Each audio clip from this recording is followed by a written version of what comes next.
All right, joining us now with reaction, former White House press secretary Sean Spicer and former deputy assistant to the president, Fox News national security strategist Dr. Gorka. Sean Spicer, just look at these numbers. 3 million jobs have been created. America now is on a path towards energy independence. He's gotten rid of more regulations than any other administration in record time. His tax cut deal is done. The employer mandate is gone. And lo and behold, Rocket Man's going to sit down with the president. Who would have thunk it? ISIS is on the run. Border crossings are down. The judiciary is being remade with conservative judges. He's standing up for life. I mean, we could go on and on and on. The president's continuing to rack up results. And one of the things that's interesting, Sean, and you touched on this, but the bottom line is that as he gets results, they try to talk about chaos and process. At the end of the day, most Americans care whether or not their country and their lives are improving. And they are. The president continues to chalk up results. They're making this country a better place. They're making it safer. They're making the economy better, giving more people jobs, higher wages. And what people will vote for at the end of the day is to make their lives, the lives of their family, the lives of their neighbors, and the lives of their fellow citizens better. The president's achieving those results, and I think so. What happens is the media then turns and tries to figure out how can we focus on the process story? How can we talk about chaos and things like that, as opposed to the results?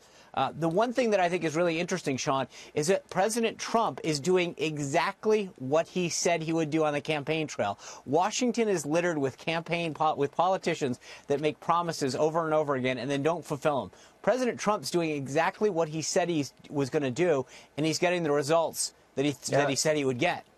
Yeah, and after 8 years of Obama, 13 million more Americans on food stamps, 8 million more in poverty, lowest labor participation rate since the 70s, worst recovery since the 40s. He doubled the debt, lowest home ownership rate in 51 years. It's all rebounded in a year, and the tax cuts are only now just kicking in, Dr. Gorka. That's the most remarkable thing. This isn't even 14 months into a Trump administration. The kinds of things that this administration has achieved, you'd be proud of them if you were an 8-year double-term president. And Sean's absolutely right. Look, the obsession with process, if this is chaos, Sean, give me more chaos. Give all Americans more chaos because it's bringing the results. And at the end of the day, Sean... But isn't the chaos... America elected a disruptor. Yes. America elected an iconoclast. Look, you know what? I don't think most Americans are going to vote that they don't like Donald Trump's tweets if they have $3,000 more in their pocket a year.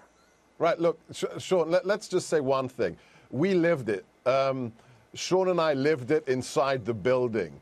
The more they attacked us and the president, the more we knew we were doing what the people elected the president to do. The one thing that's interesting, though, is that the American people are onto this, right? If you look at the ratings that came out, look at the programs where American people are tuning into. They're tuning out the mainstream news, and they're tuning into shows like yours and Tucker's and Laura and other shows on Fox because they're tired of not being told what's going on. The American people understand what's happening, and they're changing their viewing habits to match with what's being fed to them because they don't want to see these other stations that overlook this and focus on the process and the chaos. Guys, thank you both.